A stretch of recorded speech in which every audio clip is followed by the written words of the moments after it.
Welcome back to Chrono Trigger. I like how the Tabin right there is just like, Luca, what the fuck? What are we gonna do now? Well, in the last episode, Marl kind of just disappeared somewhere. And Luca is looking kind of suspicious as she does the whole glasses thing. Yes, this was totally an accident. But Chrono's like, fuck that, I'm gonna go off and do my own, I'm gonna go save her myself. You can tell it's awesome because the main theme is playing. It's like, you're actually gonna do it? You suicidal son of a bitch. I mean, what a fine lad. Shut up, Tabin. What have you ever done for us lately? Not much really else we can do if we want to have any hope of looking for her. So it's just like, trying to put ourselves in her shoes. Well, if she's not dead, this won't kill you too, so you'll be fine. The real kicker is trying to get you back. Son of a bitch.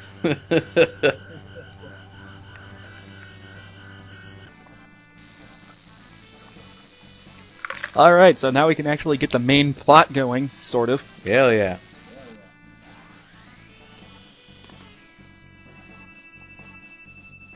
I'll follow you after I know what went wrong, just like, shit. Damn you, Luca!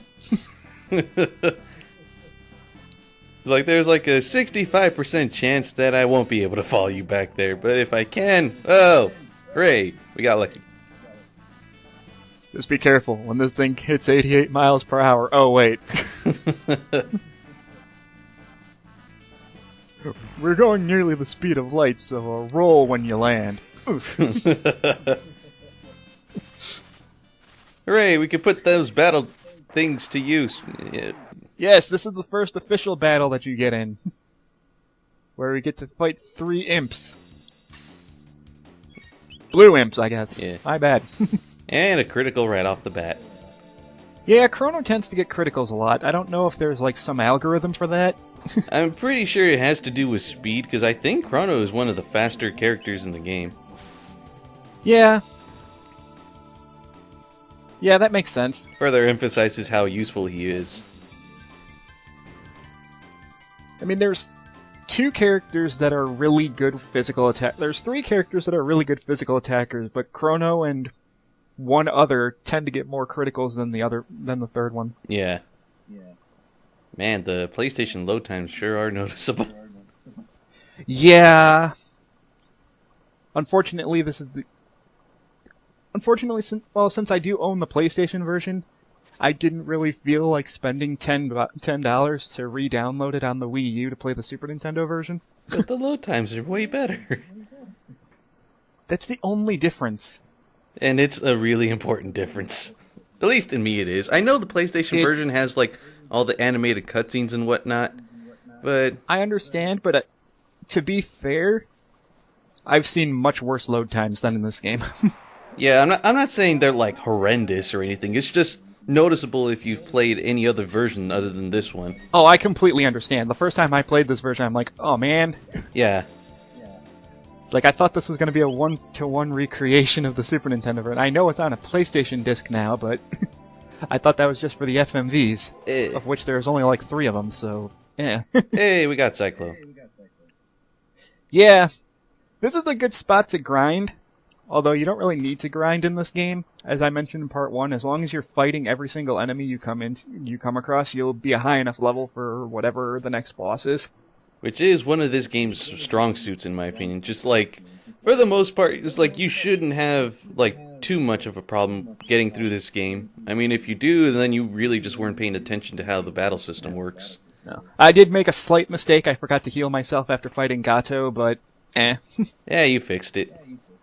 Either way, I had to waste a tonic, but oh well. It's not like I can't buy a tonic when I get to the next town. Not to mention, by mid-game, it's just like, I could afford to waste, like, this many tonics and all these, like, mid-tonics. I can buy, like, 5 tonics right now and still have money left over. I don't know, that's something I noticed about really early RPGs, that you usually don't need to grind for money. A lot of the newer RPGs, I don't want to sound like an old man or anything, but a lot of the newer RPGs force you to grind for money a lot. I like how that Rolly was getting kicked around, and it's just like, well, I've been getting treated like shit, and now I'm going to take it out on you. Yeah. And I'm sitting here going, there we go. I know I took a few hits there, but it's worth it if I can just take these guys out with one Cyclone. Which is really good, because considering like the 2 other battles before this were pretty much required, at this point you should have Cyclones. So it's like, alright, time to put it to use. Yeah. And I got my tonic back, so I basically got a free 50 heal, so. Yeah.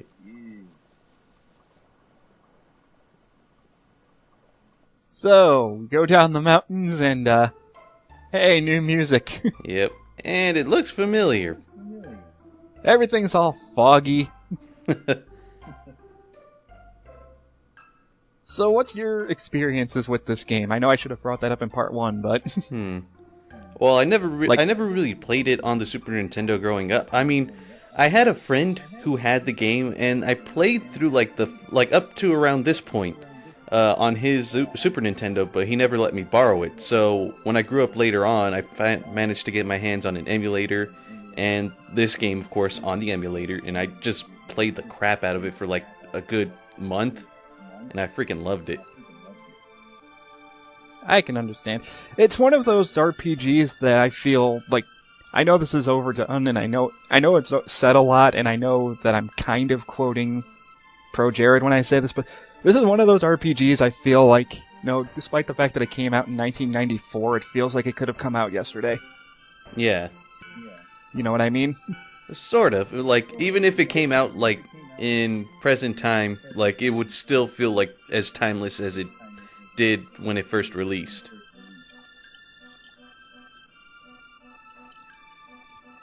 I mean, it's one of those, like, it's weird. Like, you could have had this as a downloadable game, and I feel it would be just as good as this version already. Yeah. I mean, heck, if you really want this, you can actually, if you have a PS3 or a Wii, you can actually buy this. I would suggest getting it on the Wii, though, because the PlayStation 3, the PlayStation Store has the PlayStation version, and complete with load times, which kind of sucks, because like I remember I bought like Final Fantasy VII, and then like when I tried doing like saving and whatnot, I'm like, oh god, this is just as slow. Well, I mean, it's a PlayStation game. You're expecting it to be slow, but I'm just saying, like, if you have the option of buying it on the Wii or the Wii U, get it on one of those two. Yeah. Definitely, if you have a DS or 3DS, that it's just like, get your hands on the... Oh, if you have a 3DS, yeah, if you have a 3DS, get the DS version. It's the PlayStation version, but 10 times better. Yeah, it's pretty much the PlayStation. It's pretty much an updated version of Chrono Trigger. I would say it's the definitive version of it. Even it is. It's also a much better translation. Yeah, it's a lot more accurate. Even I'm not saying like the way they translated this one is bad by any means, but it feels like it's the Ted Woolsey. It's the Ted Woolsey translation. I mean, if you grew up playing games like Final Fantasy 4 and 5, if you grew up playing American Final Fantasy 2 and 3, then you're used to these kinds of edits. Yeah. But it's like Saturday morning cartoonish edits. Yeah. You know what I mean? Yeah, and that's what gives like the Super Nintendo version its charm, or rather like Super Nintendo PS1 version its charm. True. But still, like, it's pretty much, like you said, it has the PlayStation 1's, like, animated cutscenes, but with the Super Nintendo's loading times. It's like the best of both worlds. Not to mention... Pretty much. Not to mention it's a lot more of an accurate translation. Though, I would say both are equally good.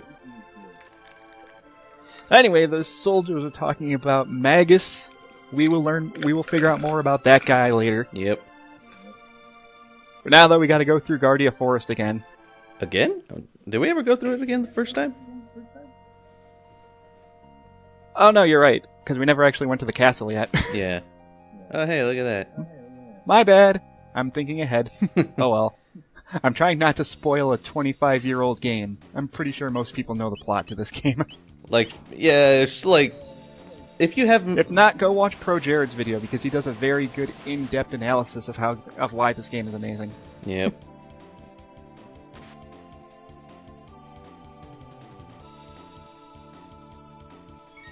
But anyways, the other downside is this is the kind of thing that I was telling you about before when I was talking about redoing this is early game, not much to talk about, unfortunately. Yeah, it's like you're barely starting out. You don't have very many techniques. It just feels like slow paced at first, but that's kind of to get you into the gameplay or figure out how it works. I don't want to sound like I'm downplaying the game, but it's like we're literally redoing the same dungeon we just did. Kind of. Sort of. I mean, well, sort of. Well, anyway. Oh, I should show off, like, now that we can start getting into battles, we start learning techs. You get tech points every time you win a battle. It's pretty much experience points for your techniques. Yeah. So, this is why you want, and we're going to get multiple characters. I'm not going to spoil how many, but there's going to be more than 3, so if you want them to learn their techs, you're going to have to rearrange your party a bit. Yeah.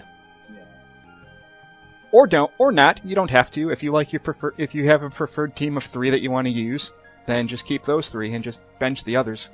Though we will. I know of a lot. I've seen a lot of Let's Plays of this game that certain characters are benched for 90% of the game because people just don't care for them. Not to mention, for pretty much 90% of the game, you always have to have Chrono in the party.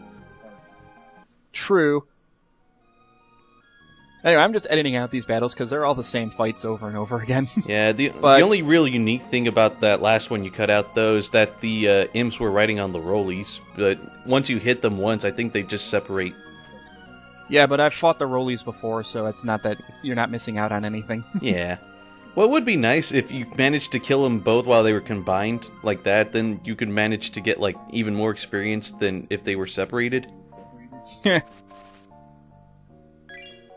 Also, every time you search this bush, then you'll get a shelter. So if you want to grind for shelters, you can just leave Guardia Forest, go back in, and search that bush again, and keep getting it shelters over and over again. I can imagine that one guy right there is just like, why do I keep going in that same freaking bush? I don't know, I don't know if that was a glitch or if that was intentional. It seems like it should have only happened one time, but every time you come back into the forest, it comes back. So you can just grind for shelters. Shelters are basically this game's tents. Whenever you get into a save point, you can use them to fully heal your HP and your MP. So yeah, they're very, very useful. Especially if you're going through a dungeon, you're just like, fuck, I don't want to use my items. And it's like, oh, I finally reached the end, and I could just heal up. No trespassing. Well, we have to trespass, I guess. Anyway, going over this way, there's this chest here. But we can't do anything with it yet. You didn't want to do the unique sound it plays? I'll show it off when it makes more sense. Because more often than not, you're not even going to notice that chest is there the first time you play, because you're going to see the exit and you're just going to go straight up. Yeah, no, unless you're the explorative type, but even so, it's, like you said, we can't do anything with it.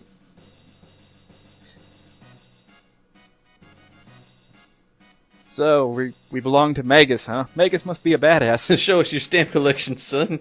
See, that's the Ted Woolsey translation. That line's not in the 3DS. That line's not in the DS version. See what I mean? Like, it's like 4Kids, but cleverly done. Yeah.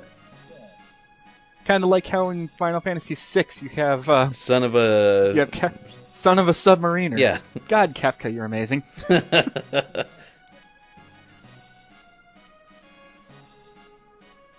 Yeah, you better bow, bastards. Giggle. Okay. And then Chrono, while they're kneeling, Chrono just stabs them in the back. It's like, oh god! She's just like, what the heck? It turns out Chrono was evil all along. Game over. Man, I didn't think Chrono Cross was so dark. Man, I gotta get into playing Chrono Cross. I haven't bought it yet, but Opig tells me it's a really good game. A very bad Chrono Trigger sequel, but a good game.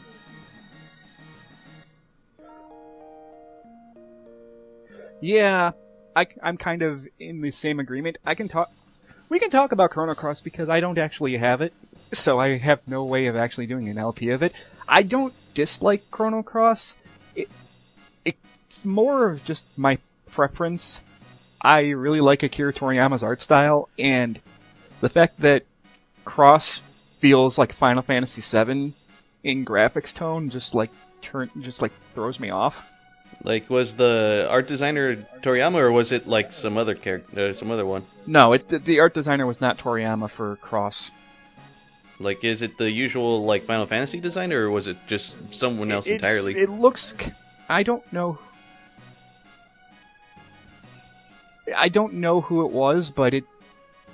I don't know. When we're done recording, I'll show you like some pictures from it. If anything, while you're exploring that, I'll check into who was the animation, like the artist. Right. Anyways, I'm just kind of exploring the castle right now. Now, there are some chests that may or may not have different items in them, because as you guys probably noticed, it did say that we were in a different time period. Because if you wait on the map long enough, it does say 600 AD. The game's not really supposed to tell you that. Also, ice cream. I love that. I never noticed that for the longest time until the first time I played this on my own. Like, ice cream. And I sounded it out like, oh. Oh. Damn it, Marl.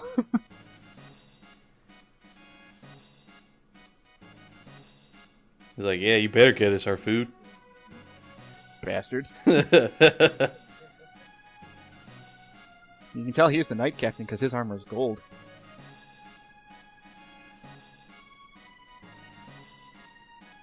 It wouldn't be an RPG without a war going on. Of course.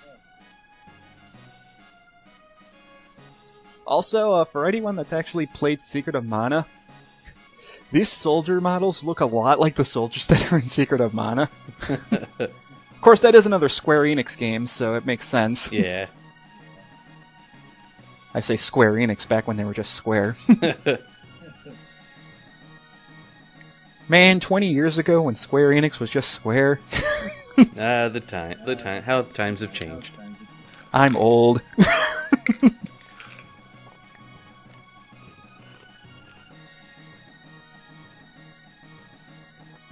So apparently there's something wrong with the Queen and this motherfucker right here. Oh, we'll get to him, don't worry. I just imagine the balloon dog from Aqua Teen. Heh, tonight, you. That's cute. Wait, he's talking to me like he's trying to threaten my life or something. And I was like, what are you talking about? Yeah, the balloon dog right there.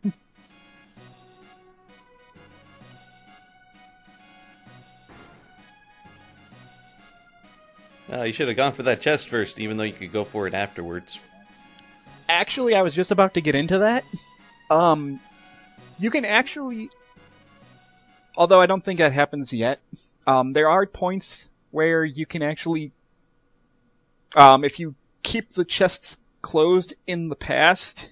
and then open them in the present, you get better items. Oh, yeah. It's like because if you open them in the past, then they stay opened in the present, I think. Yeah. It's not every chest, and the only ones that really matter are are sealed chests, and I'll get into that when we actually run into a sealed chest. Yeah. Well, actually, we did earlier, but... I love how Marl's just like, we barely know each other, but somehow I knew you'd save me. It's like you're the main character or something. With your spiky hair and your sword. And your inability to speak. Chrono has seen some shit, man. Chrono has seen some shit. He doesn't want to talk about it. Ever. That would explain why he's a mute the entire game. Screw projecting the player onto the character avatar. Chrono's just seen something terrible and doesn't want to tell anyone about it. And now he's gonna see some more shit. I do have to say though, the PlayStation opening makes that scene look so much better. Yeah. Of course, when Toriyama actually gets a chance to animate it, what do you expect? definitely. I'm sitting there like, do I want to open that chest? I'm gonna have to come back here later anyway. You're like, nah. I don't know, I blame the fact that I've watched so many Let's Plays of this game that I'm just, like, thinking ahead. And I've beaten this game enough times that I'm just like, what do I want to do? Just walk away. They should know. But... It's like... no. No. It's like, nope, I didn't see nothing. I'm out of here. Oh, nope. No. Huh? Anyways, yeah, so Marl kind of just disappeared. This is where I'm just like, screw it. I think if you wait and get that chest back in the present, it's like a mid-tonic instead of a tonic. Yeah, but I think once you make your way back to the present, you're pretty much forced into that one cutscene and then you're not going to be able to explore the castle. Yeah, but when you go back, that's true, but when you come back, like, so the tonic becomes a mid-tonic and the ether becomes a mid-ether. So if you want to wait, like, 40 minutes and come back... I say 40 minutes, and then I remember, wait, you don't get back here for quite a while. Yeah. What took you so long, Luca? It's like, Jesus Christ. I had to wait for her to conveniently die before I could get in. Also, how did you get here? It's like, don't ask questions, just roll with it. This is the beginning of so many plot holes. I love this game to death, but I'm not going to deny that it has plot holes up the ass. Tis the problem when your game revolves around time travel. It's like, oh, there's my cigar. That just raises further questions. Further questions. Speaking of time travel... that explains things. I don't know who the fuck that is, but apparently she's important. She's Princess Nadia. Apparently Chrono knows who Princess Nadia is, so... He's like, my god, which makes you mean that Princess Nadia? He should know who Princess Nadia is. He lives 20 minutes away from the castle. I love this explanation of how they make... Like, this is not how you make babies. All they do... It looks like they're just sneeze and just like, achoo, and like, oh, a baby came out. Yeah, I know. That's my point. Like, that's not how you make babies. Oh, man. And I like how, like, all the queens as they were growing up looked kind of like they were in their rebellious phase as they were growing up. It's like, oh, shit. Emperor Pilaf, what are you doing? Pilaf, stop. Don't do it, Pilaf.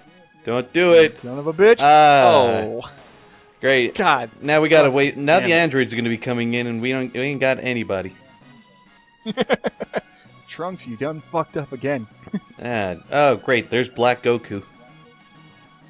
Anyways, this is the game's very, very, very limited explanation as to how time travel works. It's a good start for anyone who never really understood time travel or ever really heard anything about time travel. It's just like, oh... Well, here's the thing. Thankfully, this game's time travel logic goes on Back to the Future logic, rather than multiverse logic. Yeah, unlike Dragon Ball. Wherein, the way this works is that if you go back to a specific point in time and change events, it causes a split timeline. However, so Marl coming here, being that she is a descendant of the queen of this timeline, the real queen has been kidnapped. Oh, I guess I rendered too. That's all good. We'll just call that the part. It's just yeah. I guess I rendered too long, but anyway, let me finish my explanation if it's for people that may not understand it. All right. Basically, when Marl went back in time, since she looks so much like her descendant, her original descendant, they had soldiers go out and look for her. However, they think that she's back now. Yeah, it's like but if no one's there to save her and the real queen dies, then Marl's gonna die. Yep, that's pretty much how it works. And it's pretty simple stuff, so all we gotta do is look for the real one. Yep. So we gotta figure out what happened to the real queen. Otherwise, they're both gonna die. In the next video. We'd rather not have that.